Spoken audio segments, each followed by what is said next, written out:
is very unusual in that we have only about 7 million incoming tourists from around the world, but we have a very huge domestic tourism base. We have almost 550, almost 600 million Indian travelers.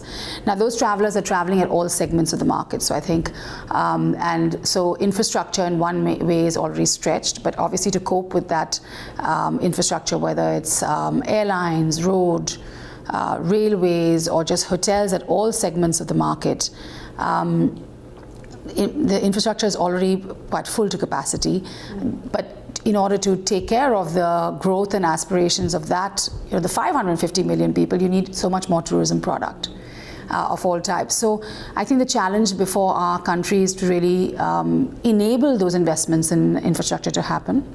And it could be in leisure facilities, it could be in hotels, it could be in the transport network. So I think all those things really impact tourism. I think in many of our cities we need better rules in terms of land acquisition, and really getting hotel land at reasonable rates or at least rates, because the government does own very large tracts of land, and I think we have just too many permissions and requirements when you're setting up a hotel. At some count in some states it's almost like 50 or 55 permissions and licenses. So I think there's been a call from the industry to actually streamline that.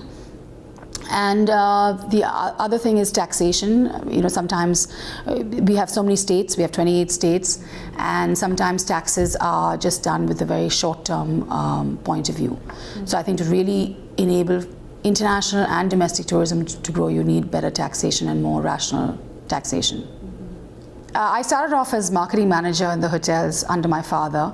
After he died, I was suddenly had to look after 3 hotels, and when I started looking at those hotels and where we could be in the Indian hospitality industry and where we really could be positioned, I started looking increasingly as using design as a differentiator for our hotels. So each hotel, and we now have 12, has its own identity and individuality, and I think that for me as a hotelier and a owner has been very, very important. The whole creative process, the whole idea with which we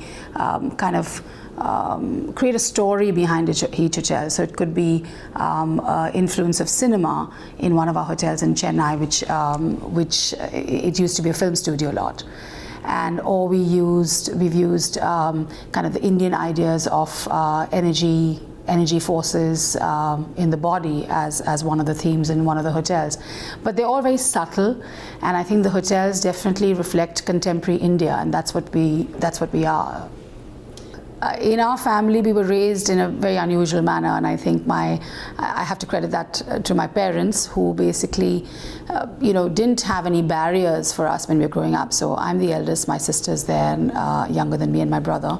And for neither of us sisters did they make any barriers that say you can't do this. And I think, so that's the first really step. And so even though we were from a kind of a traditional business family, there was never any doubt in my father's mind that we wouldn't join the business. That was unusual that we were there in leadership roles at a very young age.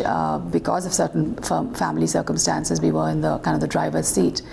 So certainly people found it very pioneering, but also it was a very kind of forward-thinking thing to do in India for my family to put us in those leadership roles. My mother actually also headed the company for a few years, about 10 years. So we've had roles, women in leadership roles in our family business for some time now. So I think that kind of enabling environment changes you in different ways and trains you in a different manner. And then of course with your education, student government, that prepares you for the roles that you take later on in life.